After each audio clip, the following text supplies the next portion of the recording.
नमस्कार प्रिय दर्शकों। जैसा कि आप सभी लोग जानते हैं कि कुंडली में अनेकों प्रकार के राजयोग होते हैं।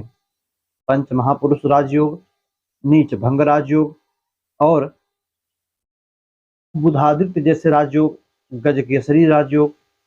राजयोग तो काफी सारे होते हैं और मैं बार बार कहता हूँ वह राजयोग भंग ना हो, भंग ना हो। तो वह राजयोग भंग कैसे होता है? तो हाजिर हूँ आज कुछ ऐसे ही योगों को लेकर, राज भंग करने वाले योगों को लेकर। जन्म कुंडली में कितना भी प्रबल सूत्र तो कहता है कि पंच महापुरुष जैसे राजयोग भी बने हों, किंतु थोड़ी सी उसमें कमी आ जाए, अंश बल से वह ग्रह कम हो तो और यह योग बने तो पंच महापुरुष जैसे राजयोगों को भी नष्ट कर देता है, उसके फल को देने में देरी कर देता है यह योग। दर्शकों, बनता कैसे है, आइए इस पर चर्चा करें। जो पहला सूत्र है वह कहता है कि जातक की कुंडली में किसी भी प्रकार का राजयोग बना हो, यदि जन्म कुंडली के सप्तम भाव में चंद्रमा और सूर्य एक साथ बैठे हो, इस सप्तम भाव में चंद्रमा और सूर्य एक साथ बैठे हों, तब जन्म कुंडली में यह राजभंग नामक योग बनाता है। किंतु एक पॉइंट और ध्यान रखिएगा, चंद्रमा सूर्य बैठे हों और उस चंद्रमा सूर्य के ऊपर शनि की दृष्टि हो, शनि साथ में नहीं होनी चाहिए, शनि की दृष्टि हो, तब ऐसी स्थिति में वह राजयोग भंग हो जाता है। यह था पहला सूत्र। इसी प्रकार जो दूसरा सूत्र है वह कहता है जन्म कुंडली में देवगुरु बृहस्पति या सूर्य नीच राशि में बैठे हों तथा पापक ग्रहों से दृष्ट हों या पापक ग्रहों के साथ हों, तब अभी कुंडली में नीच राजभंग योग बनता है। सूर्य कहां पर नीच के होते हैं? तो 7 नंबर की राशि में, और देवगुरु बृहस्पति 6 नंबर की राशि में। किंतु 6 नंबर बने तो यहाँ यहाँ यहाँ यहाँ बने, पहले चौथे सातवें 10वें भाव में बने। सूर्य और गुरु कुंडली के केंद्रों में नीच राशि में स्थित हो, सूर्य या गुरु दोनों से कोई एक ग्रह तभी चलेगा, सूर्य नीच में हो या देवगुरु बृहस्पति नीच में हो, केंद्र में हो और उसके ऊपर पापक ग्रह की दृष्टि हो या पापक ग्रहों के साथ बैठा हो, तब दूसरी प्रकार से कुंडली में नीच राजभंग, माफ कीजिएगा, राजभंग योग बनता है। इसी प्रकार जो तीसरा सूत्र है वह कहता है कि जिस भी जातक की जन्म पत्रिका में लग्नेश बिल्कुल कमजोर होकर कुंडली के छठे 8वें 12वें भाव में बैठे हों, तब अभी जन्म कुंडली में राजभंग योग बनता है। कैसे?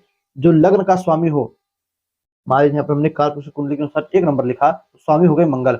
अब मंगल जो है कुंडली के छठे भाव में, 8वें भाव में या 12वें भाव में बैठे हों और यह मंगल अंश बल से कमजोर हो, तब कुंडली में यह तीसरे प्रकार से राजभंग योग बनता है। दर्शकों, सब सूत्र बड़े ही आसान है, समझने का प्रयास कीजिए, समझते चले जाएंगे। लगने से कमजोर हो गया तो उस राजयोग को भोगने वाला कौन था? वह जातक था। जातक ही कमजोर तो राजयोग का फल कहां से मिलेगा? इसी प्रकार आखिरी और जो चौथा सूत्र, वैसे सूत्र तो बहुत है किंतु आज के लिए बस 4 ही। चौथा सूत्र कहता है जन्म कुंडली के 10वें भाव में चंद्रमा और बुध हो, तो 10वां भाव हो गया ये। अब यहाँ पर चंद्रमा और बुध बैठे हो, दोनों युति करके एक साथ बैठे हो, इनके ऊपर पापक ग्रह की दृष्टि पड़े या पापक ग्रह साथ में बैठे हो और किसी भी शुभ ग्रह की दृष्टि ना पड़े, तब भी कुंडली में राजभंग योग होता है। दर्शकों, यह 4 सूत्र थे, चारों अपने आप में प्रमाणित, सिद्ध तथा राजयोग को भंग करने की क्षमता रखने वाले होते हैं। अब आप यही सोचिए, सबसे ज्यादा प्रबल कोई राजयोग माना जाता है तो पंच महापुरुष योग, जिसमें रोचक नामक, भद्र नामक, सस नामक, मालव्य नामक, इन प्रकार के बहुत ही अच्छे अच्छे योग बनते हैं।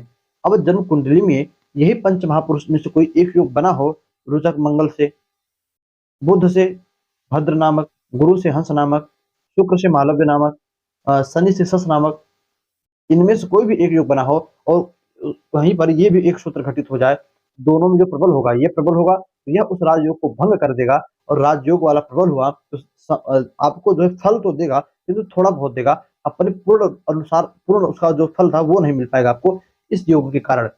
तो दर्शकों, राजयोग को भंग करने वाला यह योग है। आपको पता था कि नहीं अब तक? कमेंट में अवश्य बताइएगा। साथ ही साथ आपको यह योग जानकर कैसा लगा? लाइक डिसलाइक बटन सामने है, लाइक कीजिएगा, डिसलाइक नहीं, हमें अच्छा लगेगा। दर्शकों, बस आज के लिए इतना ही, इजाजत दीजिए, पुनः मुलाकात होगी किसी नए वीडियो में नए टॉपिक के साथ। तब तक के लिए नमस्कार।